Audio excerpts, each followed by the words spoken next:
Bismillahirrahmanirrahim. Astagfirullahaladzim, astagfirullahaladzim. Assalamualaikum warahmatullahi wabarakatuh. Ya teman-teman, kenapa saya tentuin judul ini? Sebetulnya menurut saya ini adalah hal yang paling basic.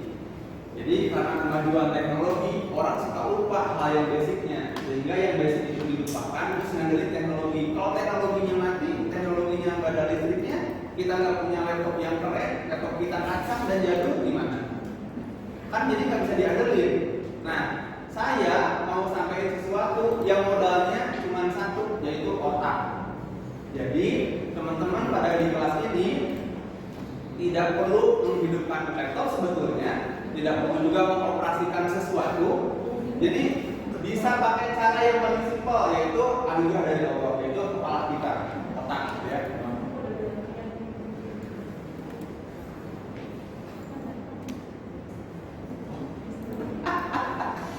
Ada penyusup Bu?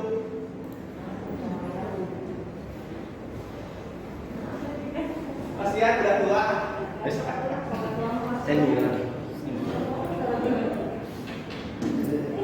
Kita mulai ya teman-teman. Bismillahirrahmanirrahim. Nah, jadi sebelum dimulai saya mau nyampaikan dulu satu hal penting, bahwa apa sih kreatif? Kan orang sering ngomong tuh, oh ini orangnya kreatif, gifted dan sebagainya. Nah, dalam berbagai riset dan penelitian bahwa kreatif itu tetap aja 90% itu adalah usaha. Nah, kreatif itu saya mau share nih, ada dua sudut pandang sebenarnya. Mungkin yang teman-teman dengar, yang teman-teman tahu itu sudut pandang yang satunya lagi, atau mungkin sudut pandang yang salah. Nih, jadi kreatif itu ada dua sudut pandang. Sudut pandangnya melihat dari proses, ada juga yang melihat dari hasil. Kalau saya singkat, sudut pandang dari proses itu sama dengan efek samping dari respect. Jadi kreatif itu adalah efek samping dari respect. Jadi nggak perlu dicita-citakan sebenarnya. Jadi nggak perlu tuh pengen banget kreatif gini, usaha banget, ya nggak perlu juga sih. Asal respect aja itu pasti kreatif. Karena kreatif itu adalah bisa menghubungkan sesuatu yang gak nyambung. Kayak misalkan teman-teman nih ketemu botol plastik, lalu ketemu sendal, dijadiin deh mainan. Itu namanya kan gak nyambung jadi nyambung. Mungkin kalau kata sekarang mah cocokologi. Jadi sebenarnya cocokologi itu adalah part yang tidak terpisahkan dari bagian kreatif itu. Gitu ya. Nah, kalau misalkan teman-teman melihatnya dalam sudut pandang hasil, itu nanti, nah ini dia, definisi kreatif itu adalah jalan yang menyimpang tapi dapat pujian. Contoh, gaya saya itu tidak diterima di Al-Irsyad. Ini saya nggak suka gaya Anda, tolong ganti dong, bla bla bla bla bla bla gitu. Lalu kemudian, itu jadi masalah. Nah, setelah setahun setengah kemudian, oh benar juga ya gaya kayak gini bisa dipakai nih. Itu jadi kreatif karena dapat pujian berikutnya. Jadi kreatif itu kalau dilihat dari hasil adalah jalan menyimpang yang dapat pujian. Kalau nggak dapat pujian berarti belum disebut kreatif. Padahal tetap udah menyimpang. Ya. Nah, saya nggak akan bahas dulu jalan-jalan ini. Kita langsung praktek aja. Prakteknya di sini nih. Coba nih teman-teman, mana yang bisa teman-teman beli? Mana yang mau teman-teman pilih? Jujur jawab dengan baik ya. Donat yang ada di atas atau donat yang ada di bawah? Atas. Yang di bawah. Yang atas. Kenapa yang atas? Langsing. Langsing. Oke, perfect. Nih saya, kenapa donatnya yang di bawah yang ini? Karena itu perfectly bulat aja gitu kayak donat ya O-nya. Perfectly bulat. O-nya kayak donat beneran. Ada yang bisa mengungkapkan argumen yang lain? Kayak merek yang ada jualan di luar-luar gitu. Betul. Kayak daging. Kayak daging. Ada yang lain? Oke, sekarang saya ubah pertanyaannya. Tadi saya nanya mana yang akan Bapak Ibu pilih untuk dibeli donatnya. Sekarang saya mau nanya, bisa nggak tergambarkan tekstur donatnya dari font ini? Bisa. Persis. Donat yang atas kayak gimana? Ramping.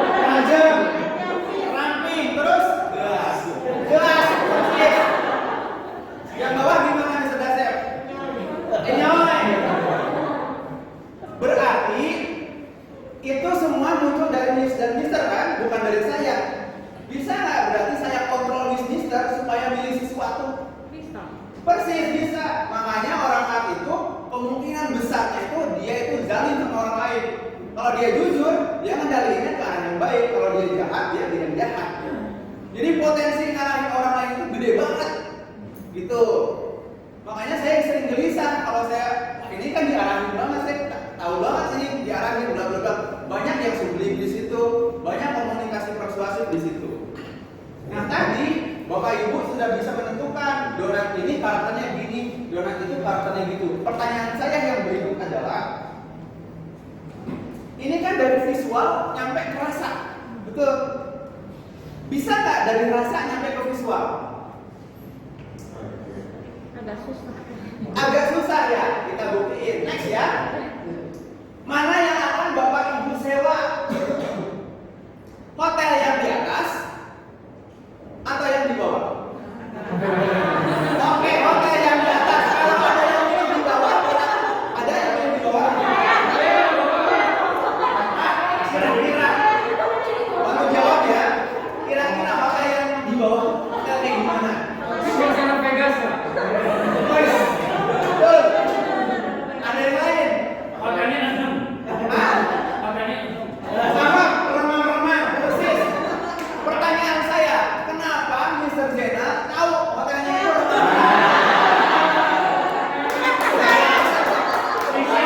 Riset kepentingan. Kepentingan rumah ada riset. Riset kepentingan rumah. Oke, saya bisa jawab, tapi kan nggak bagus kalau yang saya jawab. Kenapa Mr. Zena bisa menyebutin itu remang-remang kalau Mr. Sadi itu Vegas? Pak, jangan salahkan orang karena wawasannya yang luas, Pak. Saya nggak mempertanyakan wawasannya, saya mau Mr. Zena sharing apa yang latar belakangi kenapa ditafsirkannya itu begitu. Oh karena mungkin bisa jadi polkadot itu kayak light bulb kan, remang-remang kan gitu Persis. kan, butuh kayak gitu kan. Persis.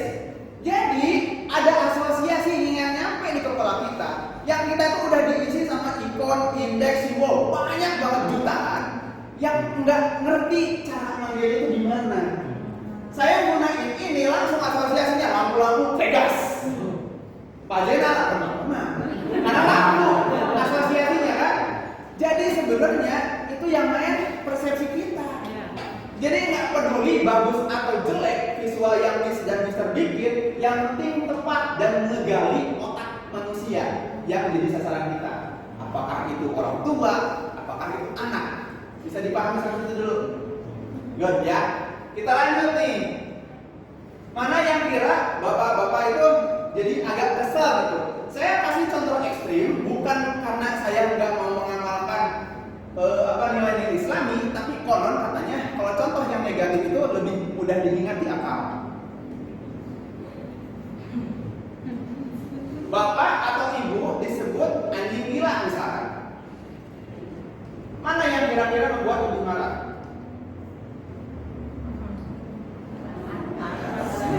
Persis. Misalkan zaman kita SMA gitu, kita ke toilet ada nama Wawan anjing gila. Tulisannya kayak gini pasti marah saya. Terus dibalas. Terus benar. Mana? Udah orang mah lain eta. Nah, tapi kalau misalkan fontnya kayak gini, langsung marah nggak kira-kira? Belum tentu. Teman kita kalau kita tahu ada nama teman kita tulisannya disebut nama gini, kita bisa marah. Tapi nama teman kita di bawahnya tulisannya kayak gini, belum tentu marah. Jadi font katanya sama, berubah bentuknya, tuh perasaan orang beda. Sama seperti halnya Mr. Sandi ngomong. Mr. Sandi lembut banget kalau ngomong. Kalau saya kan ekspresif. Orang, wah itu sama. Jadi bahasa visual dengan bahasa verbal itu ada persamaan. Banyak malahan.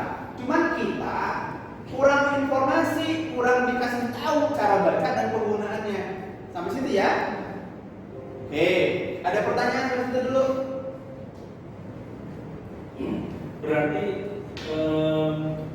gimana kita bisa bisa ngerti, ya kan? Kalau ini kan bisa jadi karena sedikit banyaknya kita tahu form ini akan berefek apa, form ini.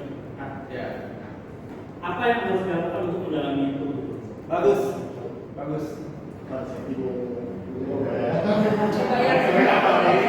Mantap sekali ya. Nah, sebenarnya pertanyaan Mr. Jenal itu ada di sini. Saya sudah prediksi. Apa modal utama untuk memilih font yang tepat?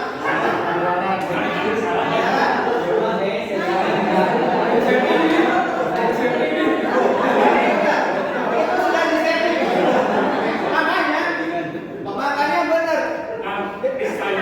Kata kita yang disetting. Betul. Saya kan lihat listnya tuh. Oh, orangnya ini. Oke, kemungkinan besar ada yang nanya kayak gini. Ini pasti. Jadi makanya Deddy Corbuzier kenapa cerdas? Ya pantas aja. Semua disetting sama dia. Nah, coba deh saya kasih 1 menit kira-kira Miss and Mister. Kira-kira nih jawabannya apa? Tapi nggak perlu saya dengar ya. Maksudnya disimpan dulu dalam hati, oke? Saya kasih dulu 1 menit, silakan. Nanti kita lanjut di slide berikut.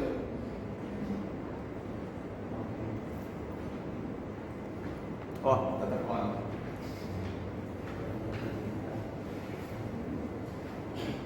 Kira-kira kalau tadi tuh modalnya apa sih untuk bisa milih font yang tepat? Nah, nanti jawabannya kita sambungin nih sama slide-slide berikutnya. Udah ya? Ya. Anggaplah semuanya punya jawaban dan simpan baik-baik dalam hati. Boleh dicatat di komputer, di notes. Apakah nanti sinkron? Jadi kata kuncinya apa? Ya. Nah, sekarang saya mau lanjut ke slide berikut. Nih, ini saya kasih materi yang tadi itu untuk kelas 1 SMP. Materi yang ini saya kasih untuk kelas 3 SMA. Gitu. Jadi logika saya harusnya guru alisan senang dan gampang ini dianggapnya. Saya mau ngomong gini. Anggap tadi kita sudah milih font yang tepat. Saya mau ngomong home based learning. Cocok nggak kira-kira dengan judulnya? Cocok. Jadi lebih tekno gitu. Makanya font itu kalau kita download kan ada kategori-kategorinya. Gitu ya. Pertanyaannya kayak gini doang. Kalau kita ngandelin bagus, udah beres gini doang, udah beres. Tadi stage pertama, level pertama, Miss and Mister sudah lulus. Bakal bagus, kalau ngejarnya bagus. Tapi kan kita dalam belajar bukan ngejar bagus sebenarnya, saya mau tekankan itu ya. Tapi ngejarnya nyampe bisa nge-recall memori manusia, gitu ya. Jadi bukan bagus, itu saya tekankan. Sekarang coba bandingkan antara judul yang di sini, slide ini, dengan slide berikut. Enak mana antara yang pertama dengan yang kedua? Karena ada visualnya. Merecall memori nggak? Good. Ya. Sekarang kita bandingin slide kedua dengan yang ketiga.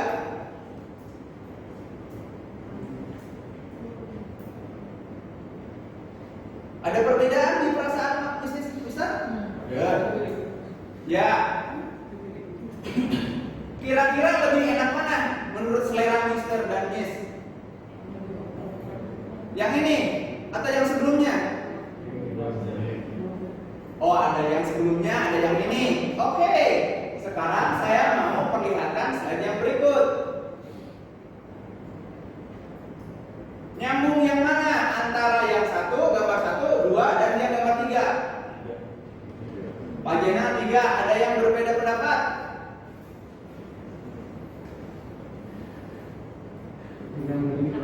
Lebih nyambung ini. Kata Mr. Sabri 2 orang sudah ngomong lebih nyambung ini. Ada yang beda pendapat? Nggak apa-apa beda pendapat. Katanya kan seni selera. Saya mau ngomong di sini, saya nggak pakai selera, saya pakai teknik. Ngajar juga sama, kan ada yang pakai ruh. Kata Ustaz begitu, bener. Saya juga suka Ustaz yang pakai ruh. Tapi kalau nggak punya ruh, pakainya teknik.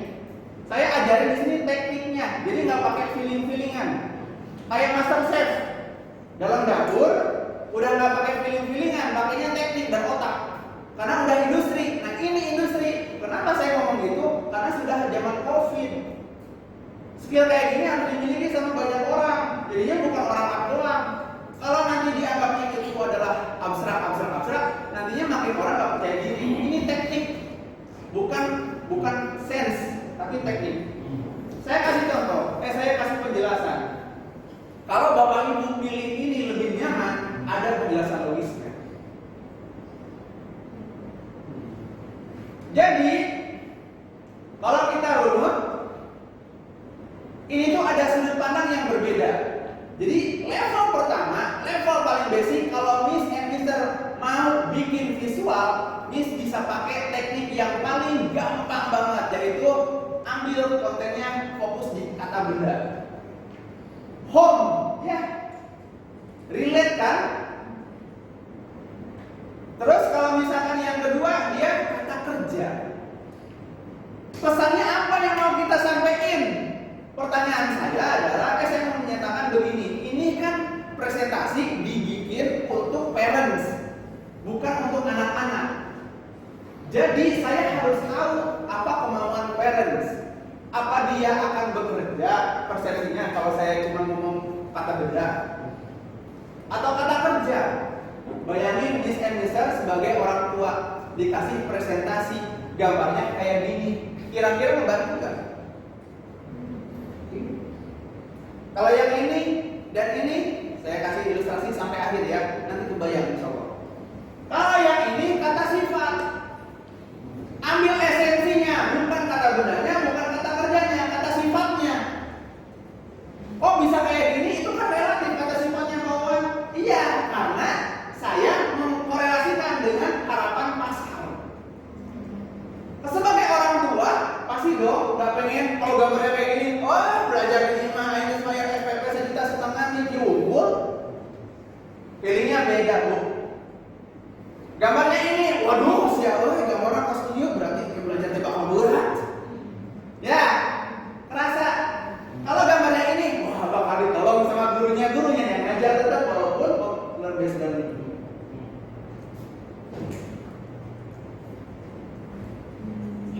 Mulai sekarang kebayang. Jadi perkara logika bukan sense. Makanya sedih saya kalau ngomong ya ini sense iya, tapi ini logika. Nggak pakai sense-sense. Gitu. Ya sampai situ ada pertanyaan. Nanti nyambung sama tinggi time. Ya saya nanti nggak mau ngejebak orang lain lagi.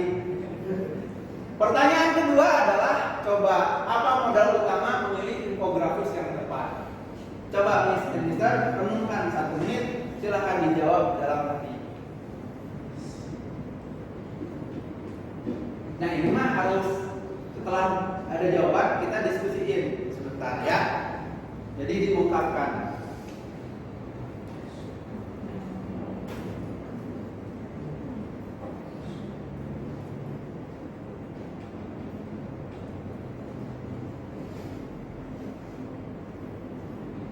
Miss Yuli udah dapat jawabannya?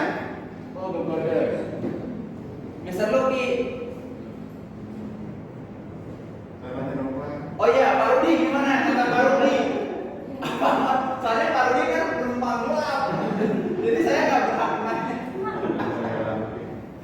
Gimana Pak Rudi? Hah?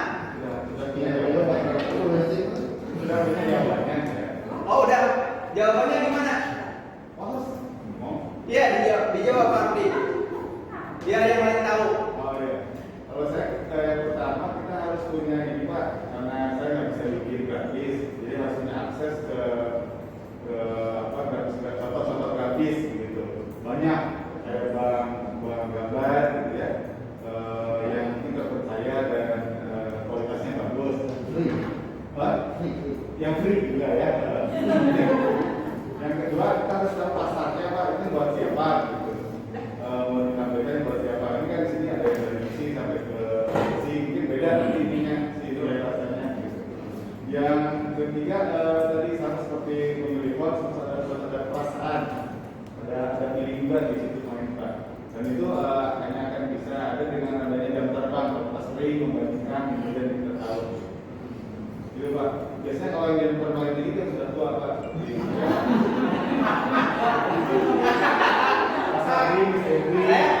Saya mau nanya yang tua di sini ya, yang paling tua, Mrs. Sardi, menurut Mrs. Sardi, apa?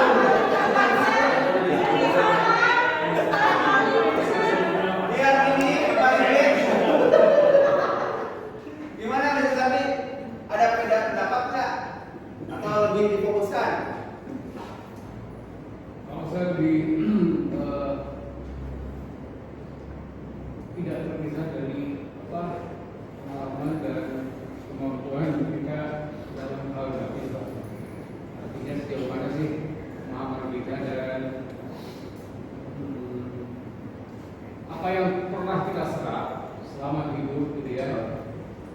Mungkin kita pernah buka majalah dari majalah yang bisnis misalnya, yang populer, kemudian yang religi, itu memberikan banyak gambaran sih sebetulnya. Kemudian kita akan memilih manakah grafis yang kita akan pakai atau fokuskan. Saya lebih situ, Pak. Visualia ada komentar? Kalau saya sebetulnya ketika harus bikin view dan lain-lain kan berarti sebetulnya balik ke tujuan saya ya Mister ya. Pertama sih sebenarnya kayak self reflection, saya orangnya gaptek ya.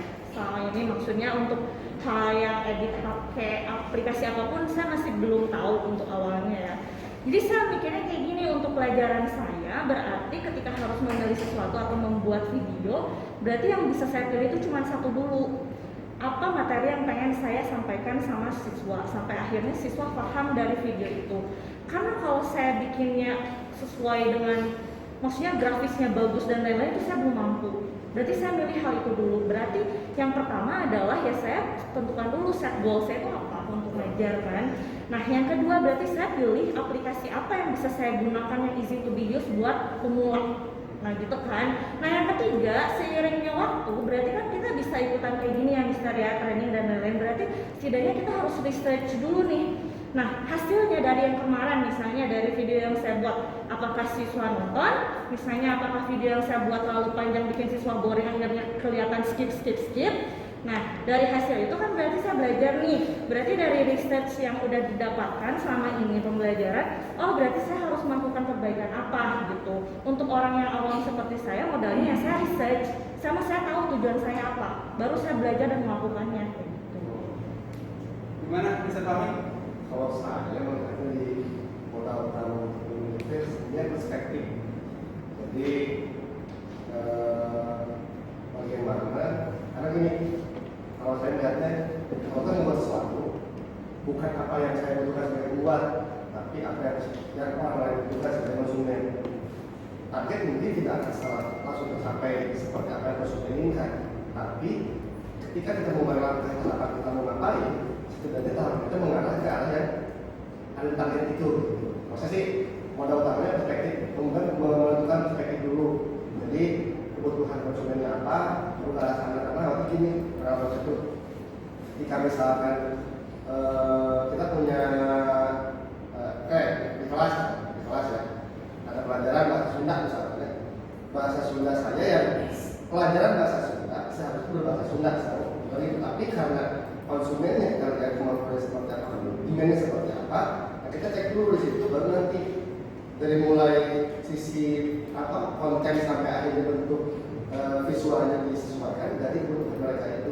Misalkan takutnya ternyata terima kasih pelajarannya nanti terus ditambah dengan visual yang tidak menarik, jadi kan jadi. Tapi kalau misalnya pelajarannya ternyata memang sudah menarik, mungkin visual pun kalau tidak perlu sangat menonjol karena memang Oke, cukup dulu ya. Saya mau lanjut ke slide berikut. Cocok nggak nih? Gambar besarnya ini Bapak Ibu, pengetahuan, perspektif sama aja kan ya, riset sama aja, semua sama, intinya mah pengetahuan budaya. Jadi kalau nggak punya pengetahuan nggak akan bisa. Jadi modalnya ilmu, lain sense of art. Sense of art itu nanti saya buktikan ya di slide berikut. Sense of art itu kayak gimana? Nanti di komposisi gede sebelah, kecil sebelah, itu nanti nyambungnya ke sense of art. Ada kan perasaan kita ini teh kayaknya terlalu berat kan dan sebagainya. Eta mah sense of art sulit untuk ditransformasikan. Tapi kalau kita mau nge-recall memori orang, anak, mengarahkan komunikasi persuasif, pakainya teknik, bukan sense of art. Sense of art itu elemen ketiga. Tuh. Kita next ya. Jadi sebenarnya Bapak Ibu sudah tahu kesimpulannya yang saya maksud. Nah, ditambahin pengetahuan budaya masyarakat sasaran Anda. Benar, pasar.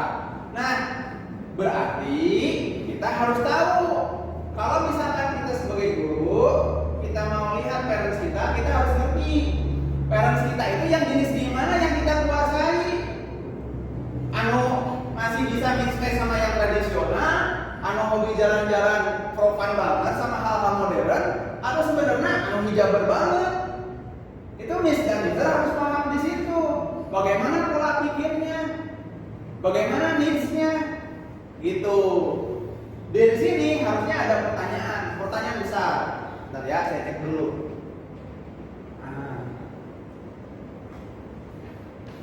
Dari sini harusnya ada pertanyaan.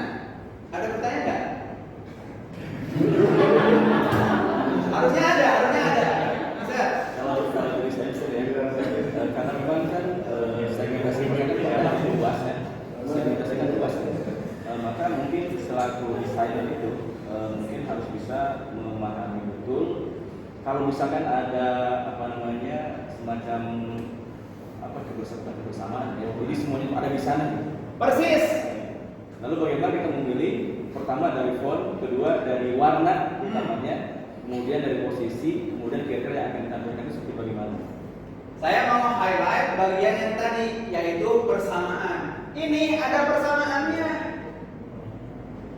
Walaupun sekolahnya itu keislamin, kan orang tua kita ada yang pakai kerudung ya, beda-beda. Tapi sebenarnya kalau mau melihat kulturnya klien kita, itu lebih gampang sekarang daripada zamannya Mr. Sandi. Zamannya Mr. Sandi harus gaul bener-bener. Kalau sekarang mah nggak perlu, tinggal lihat di sosial media. Masalahnya Bapak Ibu kalau lihat sosial media nggak pernah fokus mau tahu risetnya. Kenapa saya ngomong gitu? Sebab tahun 71 sudah dicanangkan, kata antropolog di Amerika Latin, satu-satunya hal yang bisa membuat negara lain menguasai dunia adalah invasi budaya. Lalu Amerika membuat itu, dia bikin transgender, lalu bikin film, supaya apa? Orang berpikirnya sama, cewek kulit putih yang cantik, sehingga kalau jualan kosmetik laku semuanya produk Amerika. Kemarin saya nanya ke Mr. Burhan, emang benar Apple easy to use? Dari mana easy to use-nya? Bisa tiba di ribet.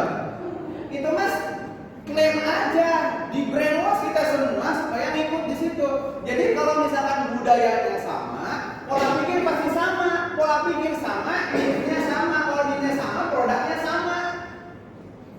Jadi Mr. and Miss bisa nyari korelasinya di gambar besarnya di situ. Dari sosial media dia dilihat di situ. Jadi gampang-gampangnya tuh lihat aja, apapun gaya berpakaiannya, oh ini butuhnya ini eksistensi, butuhnya di gambar, butuhnya ini, ikutin aja kemauan dia yang bagian yang kita bisa profile. Itu cara melihatnya, ya. Nah berdasarkan ilmu yang tadi, judul tadi yang pertama itu bisa saya rubah, ya. Ini ngandelin bagus, tapi tidak kontekstual dalam konteks yang kita membicarakan. Kalau yang tadi ilmu infografis tadi diaplikasikan, maka ini akan saya rubah. Nah ini saya bikinnya mengandalkan sense of art, ada skill saya di situ. Tapi kalau slide yang kedua itu adalah teknik. Apakah gambarnya lebih menarik daripada bapak-bapak berkumis tadi? Belum tentu. Hanya dengan QR kan bisa bikin. Saya pakainya logikanya itu tadi kata benda udah gitu doang. Jadi nggak perlu bagus sebenarnya mah, tapi kontekstual sama otak manusia.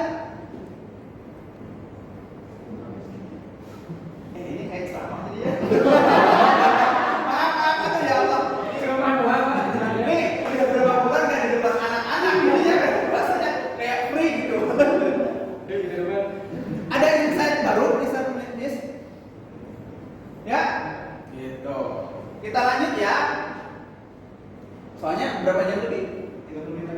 30 menit. Banyak. Kita anggap saja yang tadi sudah beres karena ini 1 jam. Ini mah anggap aja kalau di film thriller. Trailer. Atau saya masih developing gitu. Jadi sekarang kita mau udah gambar. Tadi kan saya ngomong soal visual untuk video sama animasi. Yang tadi bisa ke animasi sebetulnya. Tapi paling penting tuh bukan di animasiinnya, gambarnya juga harus benar. Mau sejago apapun teknik kita, gambarnya salah, udah percuma. Agak penting itu semua. Makanya gelisah ketika sebut bisaan yang editnya lain edit, anu mahal mah nyari kontennya. Itu yang mahal. Makanya saya tidak suka bagi ini. Karena kekhasannya ada di sini, bukan di teknik. Teknik bisa dipelajari orang. Yang jago lebih dari saya banyak banget. Dari negara-negara lain banyak banget. Profesor juga bisa tuh. Oh teknik-teknik. Tapi ini beda cerita. Oke, kita lanjut. Saya kasih satu konsep aja ya untuk visual yang bagus, baik untuk video ataupun foto. Misalkan Miss dan Mister mau video diri sendiri gitu ya, atau motret kegiatan ataupun bikin apa aja lah yang bau-baunya visual gitu ya. Ciptain kontras. Ini penting banget. Kan kita mah taunya kontrasnya merah dan putih, kontras gitu doang ya. Banyak hal yang bisa dilihat dari kontras. Cuman orang nggak tahu itu teh kontras. Jadi saya sedang mengajarkan ini tuh alif, ba, ta, sa, jim. Kalau tinggal di bawah mau lihat alif, ba, ta, sa, jim nggak akan bisa dibaca itu huruf hijaiyah. Orang bisa baca itu karena ada yang bilang ini teh alif ketemu ba, ketemu ta, ketemu sa gitu. Itu kurang lebih konsepnya. Jadi saya cuma mengantarkan cara bacanya. Semuanya udah ada di alam, tinggal dilihat. Nah, ciptain kontras. Teknik yang pertama yang bisa kita lakukan adalah melalui jarak kedalaman. Sebelum saya jelasin ya, nggak ada kedalaman yang berbeda. Ada? Kerasa doang. Sekarang saya mau nanya, apa yang menyebabkan kedalaman itu? Warna bisa jadi. Benar. Ada lagi? Jarak dari mana, Miss? Dari mana? Hah? Dari gimana ya maksudnya? Ya, jarak bedanya yang ini. Jaraknya beda aja. Jauh Pak, kalau dari semua ada. Jauh. Ada yang bolongnya di sana ya, di sana. Nah, jadi yang tadi Miss Felia bilang jarak ya pokoknya gitu aja. Kita nggak terlatih untuk mengkomunikasikan apa yang kita lihat. Padahal ini di ilusinya itu di-create karena ini ada ruang bolong. Ini namanya estetika film dokumenter. Jadi setiap orang yang mau bikin film, estetikanya harus paham dulu ini. Jadi kalau misalkan Miss and Mister motret ada orang modelnya nih, modelnya di sini nih backgroundnya. Jangan backgroundnya di sini, ini mati. Cari sesuatu, misalkan ini ada gambar. Nah, itu jadi background. Jadi ada kedalaman. Gitu ya.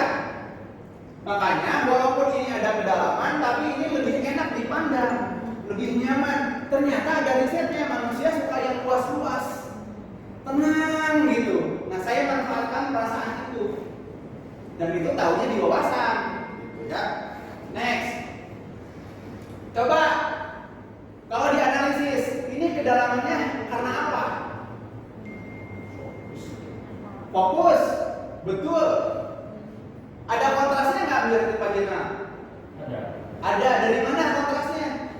Kejelasan gambar yang depan dan belakang. Salah satunya fokus menghantarkan fokus yang di sini menghantarkan kontras. Benar. Ada lagi selain itu. Bisa Sandi sebagai objek di situ, apa yang membuat ini jadi menarik misalkan? Ada Mr. Sandi. Background yang meriah sih Pak. Background yang meriah. Ada yang lain, Miss? Yang bisa lihat coba yang lain saya.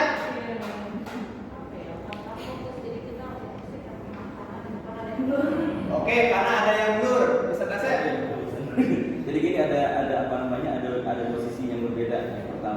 tiga berarti kan, yang fokus ke belakang sampai jadi nggak jelas sesuatunya ya.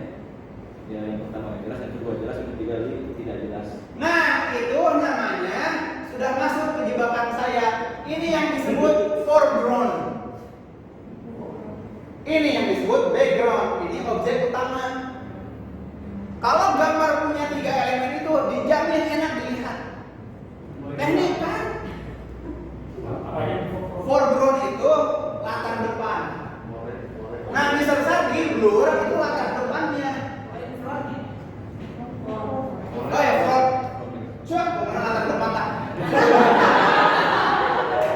Tolong nanti diedit, ini spelling saya sama memalukan.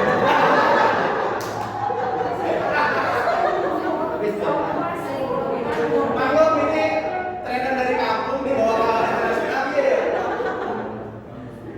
Jadi saya mau bilang bahwa elemen visual yang memiliki foreground, latar depan, biasaan saya latar depan dan latar belakang. Jadi ini ada di tengah-tengah, itu akan menciptakan jarak yang luas. Jadi enak dilihatnya. Makanya kita muter nih, Mr. Gunawan lihat ada latar depannya nggak? Nggak ada, hanya latar belakangnya aja. Makanya latar belakangnya untuk diciptakan lebih jauh lagi saya bikin yang ada bukaan di belakangnya. Makanya kemarin tuh ada yang nanya, Ustaz ini tutup jangan dibuka. Kalau ditutup nanti nggak enak, itu rahasianya. Teknik kan? Nah, makanya saya udah bilang, istri saya ngomong, ngapain ngajarin ini? Emang kenapa? Nah, saya mau kasih tahu ya, kalau orang seniman, desainer akan sering kayak gini. Saya guru, saya manusia. Itu beda karakternya. Nah, kita lanjut. Jadi selain ada latar depan, latar belakang, objek ini untungnya ini ke sini. Nah ini nih. Ini ngebalik kepalanya. Jadi fokus banget sama Raka. Cengok nih. Jadi kan jangan abaikan saya bisa Sardi.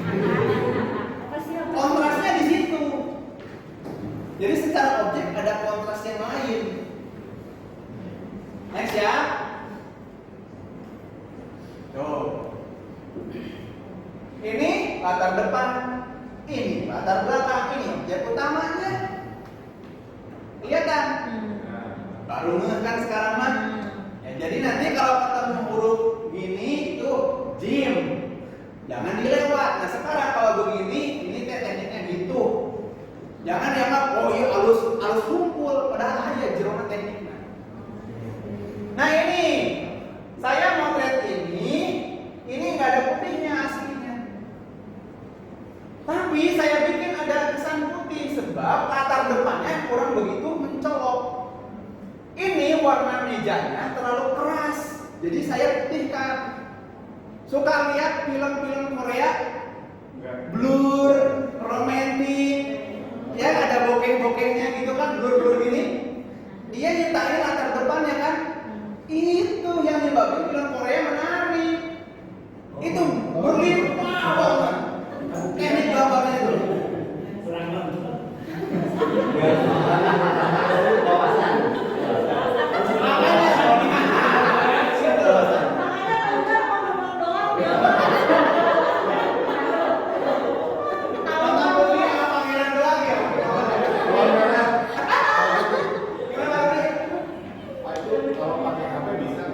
Bisa, tapi kita ngandelinnya bukan ke blur. Saya nggak ngomongin blur ya. Saya ngomongin ada kedalaman ruang. Gitu. Saya nyari-nyari foto yang tanpa SLR emang sulit karena ya gitulah dia nyiapinnya sampai jam 1. Makanya fotonya. Curhat, terkesan. Ini dia ribut. Nah, ini juga saya bikin putih sebagai latar depan, ya. Yang kedua, kenapa saya bikin putih? Karena saya tahu ini penggunaannya pasti akan di brosur ataupun di spanduk.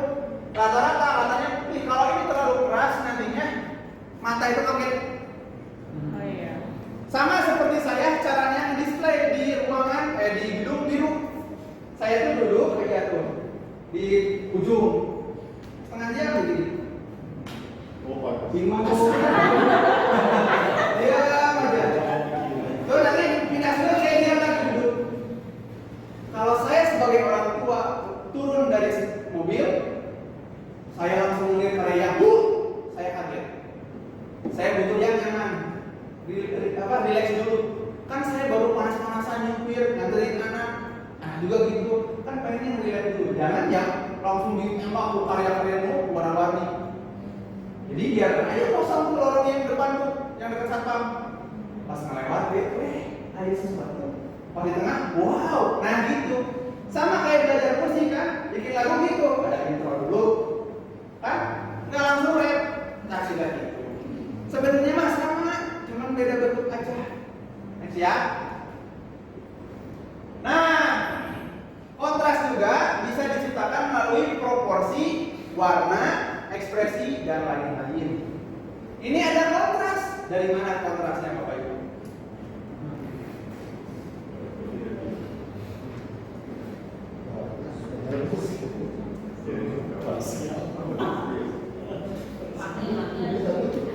Hah? Itu warnanya ada kuning, pencahayaan. Pencahayaan bisa. Ada yang lain? Jendela besar. Jendela besar, benar itu kedalaman tadi ya. Hah? Posisi, perfect, betul. Ada yang lain? Ada yang senyum tuh. Hah? Ada lampu Ekspresi. Gimana ekspresinya? Itu senyum aja. Senyum baca buku. Ada yang lain? Ada yang menatap, betul. Terus ada yang berdiri. Berdiri 1, 3, terus 4, lalu. Ada lagi selain berdiri, ada lagi. Hah? Tadi disebutin? Macam orang. Yang lain buku, ini koran 1. Itu banyak rumusnya, banyak teknik di situ. Bukan art amat. Ya,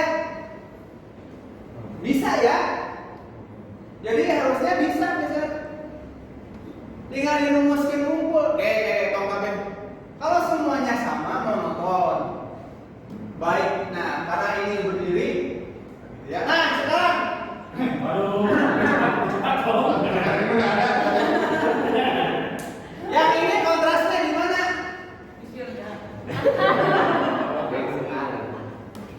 Ini ketawa-ketawa terus ya. Betul. Sirnya dikasih duaan ya.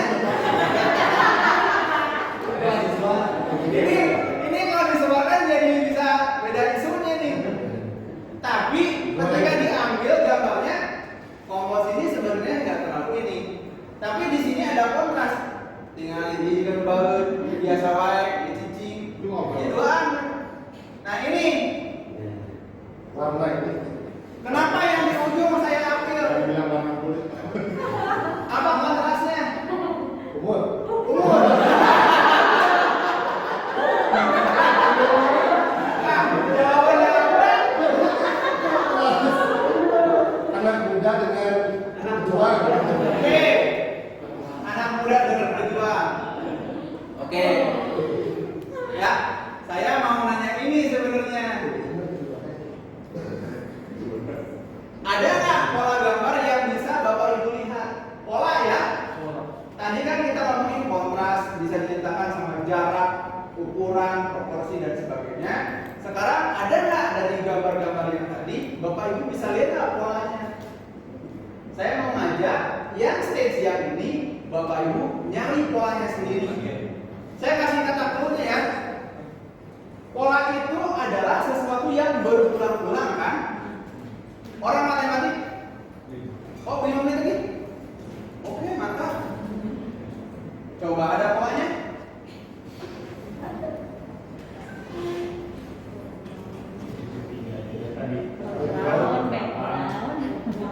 Foreground, ya, latar depan, latar belakang. Saya takut dari sini betul ya.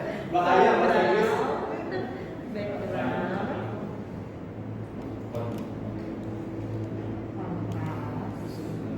Ketemu nggak polanya? Saya kasih tahu ya, di biar cepat, soalnya 5 menit lagi soalnya. Bukan hal yang tepat untuk ideal.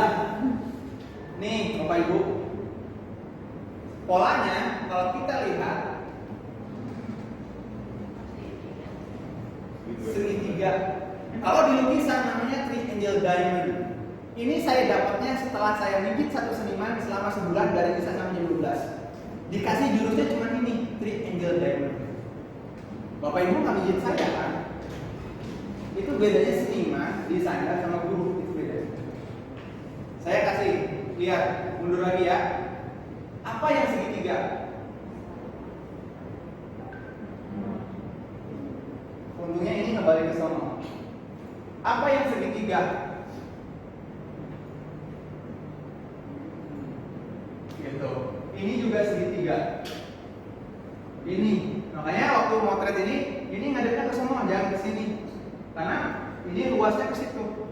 Kalau saya balikin ke sini, numpuk di sini, jadi nggak kelihatan luas. Ada teknik-teknik perhitungannya. Kalau di buku ilustrasi tahun 70 orang barat, ini ada teknik-tekniknya. Entah di mana, zaman sekarang nggak ada yang bahas ini. Nggak ada yang bahas tekniknya. Gitu. Jadi ngomongnya sense. Kalau dulu tuh nggak. Oke ya, lanjut. Nah, kesimpulannya gimana? Semua ada polanya. Cuman kita itu pendidikannya salah kemarinnya itu. Dianggapnya itu give gitu. Ya, jadi semua ada polanya. Orang matematik dididik untuk bisa lihat ini. Karena dia itu membaca pola kan. Polanya gini. Jadi mestinya bisa lebih dekat sama dunia. Nah, sekarang latihan baca ya. Cari pola yang bisa Bapak Ibu dapatkan.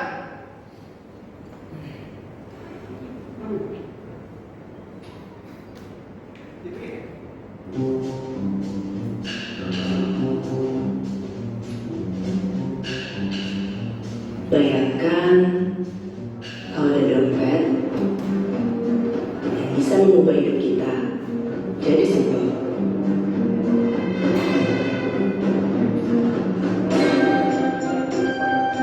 Dompet yang bisa mengubah cara bertransaksi.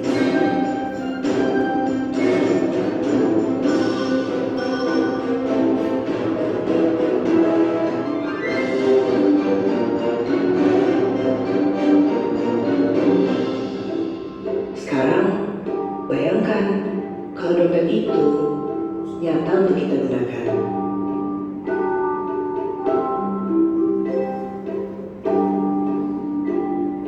Inilah Dana, dompet digital Indonesia. Oh, gimana polanya?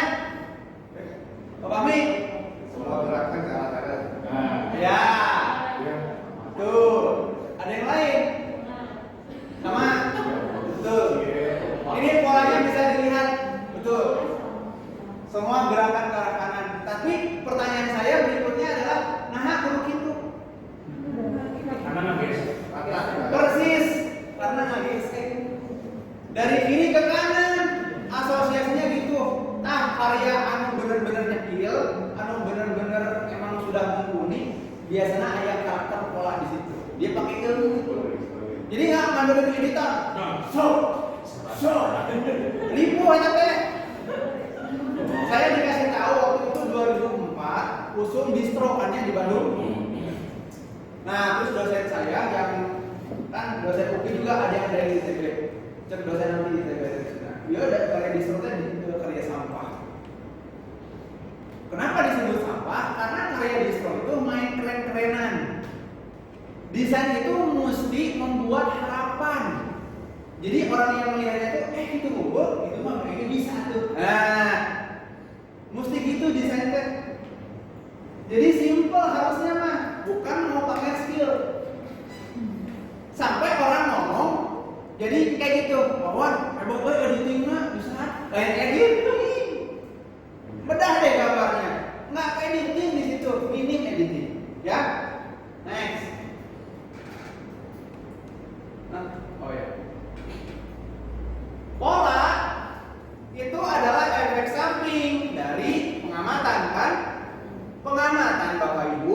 bisa jeli karena respect. Gak perlu saya jelasin dong kenapa respect. Respect itu kan nyambungnya sama empati, ada perhatian di situ. Kita nggak suka nih sama orang, walaupun kita nggak suka, kita perhatian emang kenapa sih orang ini dipuji-puji. Bisa saja emang hubungannya apa sih? Oh, pantesan. Itu respect. Ngapresiasi juga sama. Jadi untuk bisa baca pola, polanya respect. Nah, untuk bisa ngasih makna atau membaca maknanya sama. Ujung-ujungnya jadi respect. Kalau kita nggak peduli, contohnya gini, makanya kan kalau di art itu ada yang spesialis.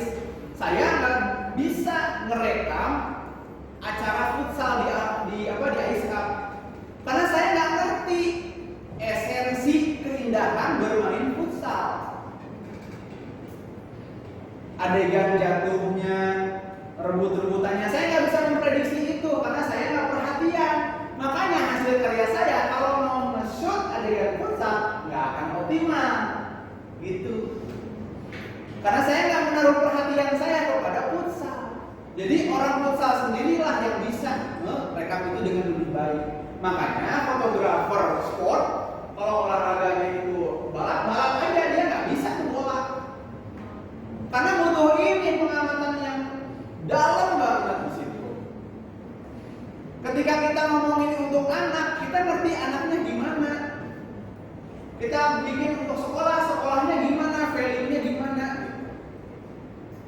Ya. Nah, udah deh. Nah, karena ini udah, katanya ada waktu lagi, saya mau mengajak Bapak Ibu untuk analisis lagi pola yang lain ya. Latihan soalnya. Saya mau ketemu.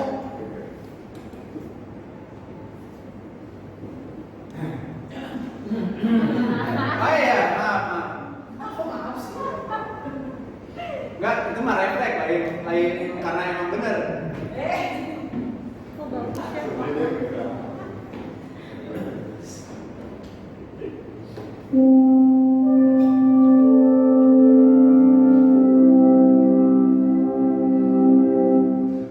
Pada 10 Maret 1965,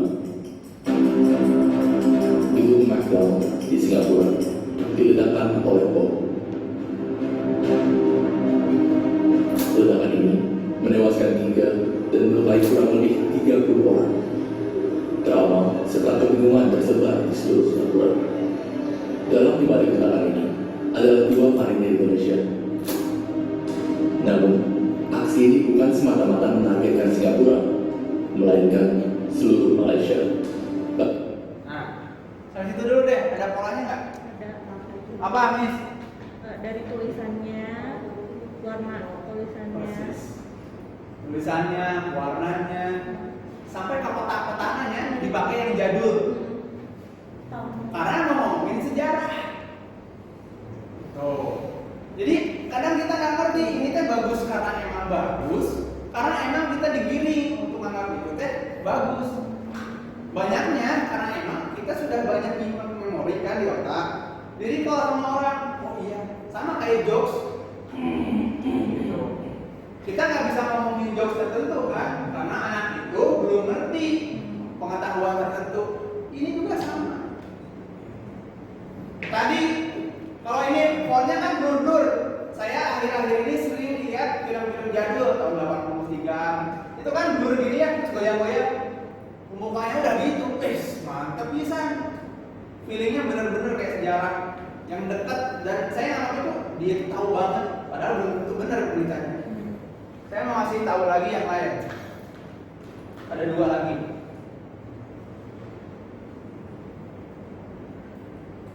Video kopi ini dapat menghapus beban pikiranmu yang nambah terus.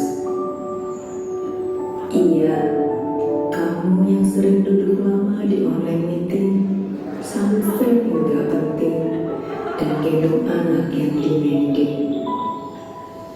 Kamu yang tiap hari nyuci baju puluhan, HP jatuh ke cucian. Lagian ngapain nyuci sambil HP-an? Yang pas tanggal tua mertua datang,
Dari mananya Pak kontrasnya?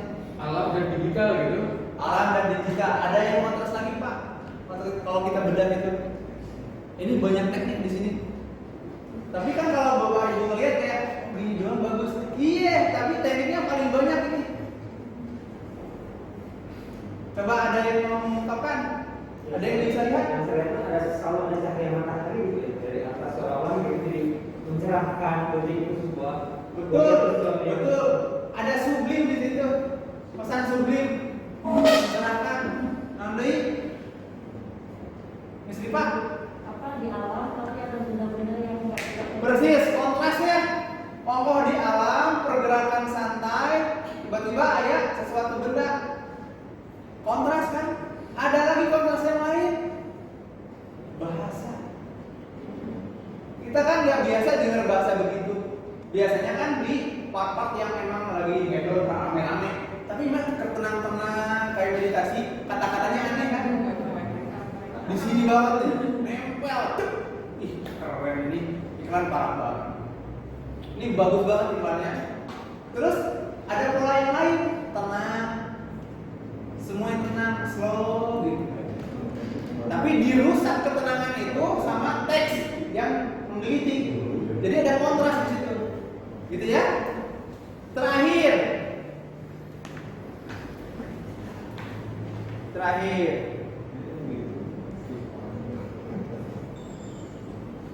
Saya mau play ini 1 menit aja.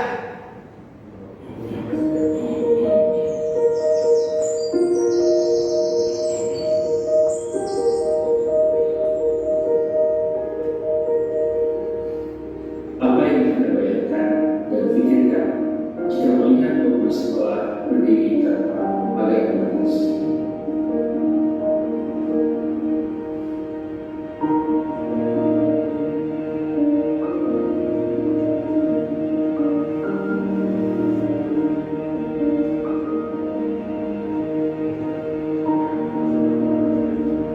Kami menciptakan batasan tersebut dalam diri kami.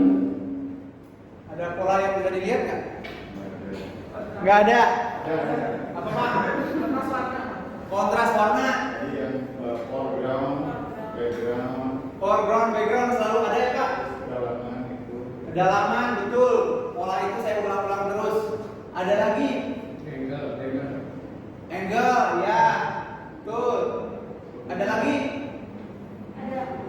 ada yang diam, ada yang gerak satu gitu. Gerak. Kalau dia diam, ada yang gerak. Kalau dia nggak gerak, saya yang gerak. Ya, polanya tuh. Di sana udah mulai tuh. Jeli banget. Saya ngomong gitu. Jadi kalau kita habisin video ini, saya nggak perlu teknik yang jelimet. Saya mau ngomong ini loh Bapak Ibu, biar jadi pengetahuan buat semuanya. Nah enggak, ini saya ambil frame pertama. Di frame kedua saya gunakan ini. Ini adalah transisi. Jadi yang dimaksud transisi adalah frame ke frame itu nyambung. Kayak kita mau bikin cerita. Paragraf 1, paragraf 2 nyambung kan? Tapi kan nggak pakai efek supaya nyambung, asupun berapa transisi. Nggak bisa kan ada tulisan mah. Harus mikir, di sini juga sama. Dulu kerjakan saya editing video, gimana cara ngedit pakai transisi ada gelap gitunya? Atau ngegeser-geser gitu? Nggak ada. Tekniknya ini adalah yang awal ada daun-daunan sama bangunan. Frame kedua ada bangunan dan daun. Frame berikutnya saya bikin ada daun, ada hidran, ada jalan. Ada rumah, ada yang lewat sepeda. Alhamdulillah bener. Kalau ini sepeda nggak lewat, komposisi di frame berikutnya nggak akan kokoh seperti ini. Ya. Apa yang Anda bayangkan dan pikirkan jika Setelah ini ada sepeda lagi. berdiri tanpa pagar pembatas? Setelah sepeda ada rodanya.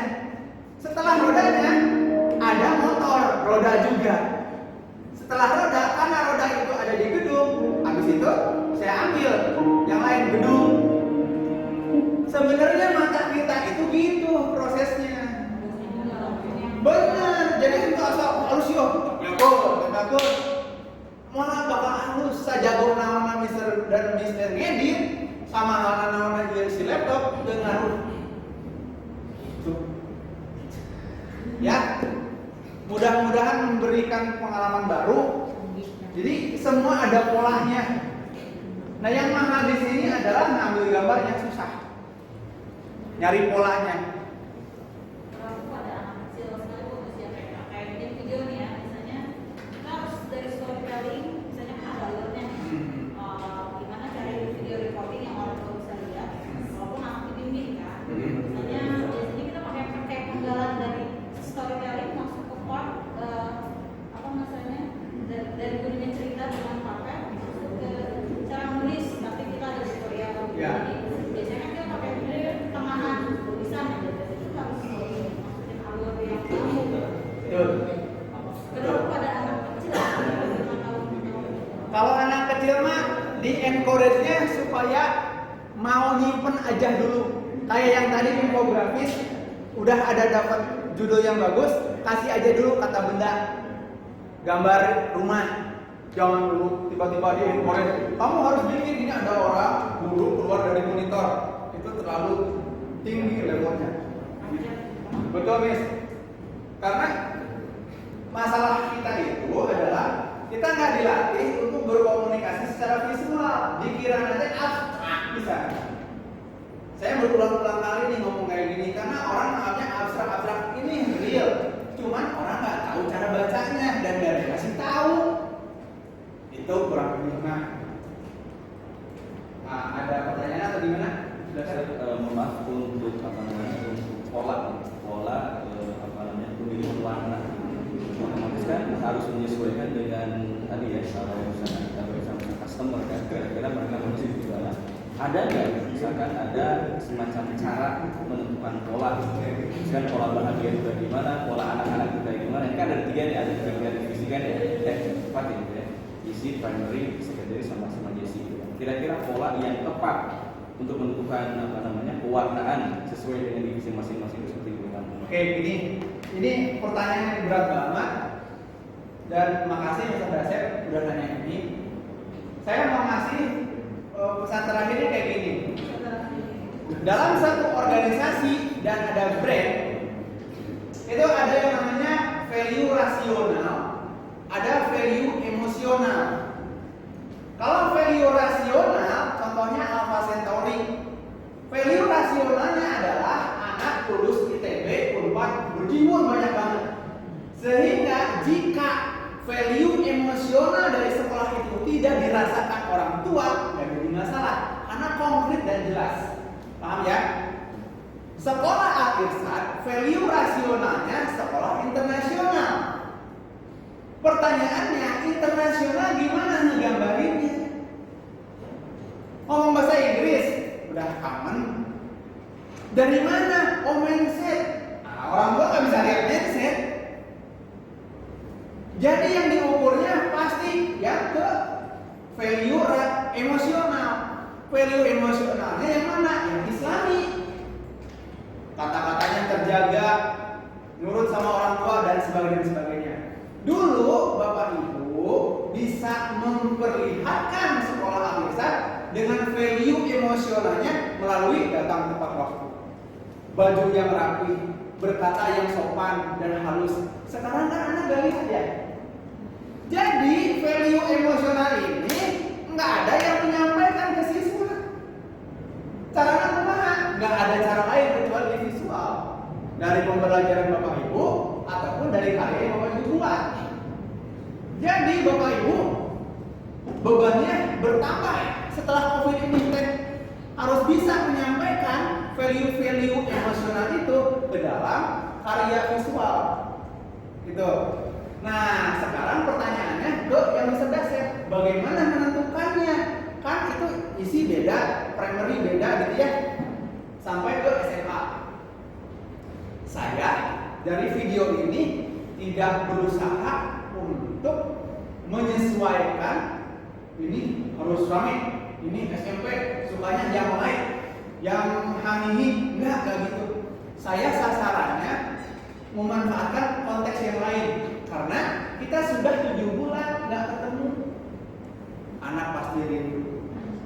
Satu, saya manfaatin tuh perasaan itu. Yang kedua, orang tua kita, parents, ayah bunda nih yang jadi klien kita, dia itu kan mikirnya udah stres ya, banyak kerjaan, dia butuh ketenangan, itu yang saya ambil. Dia butuh pride, kenapa saya harus bayar SPP segitu?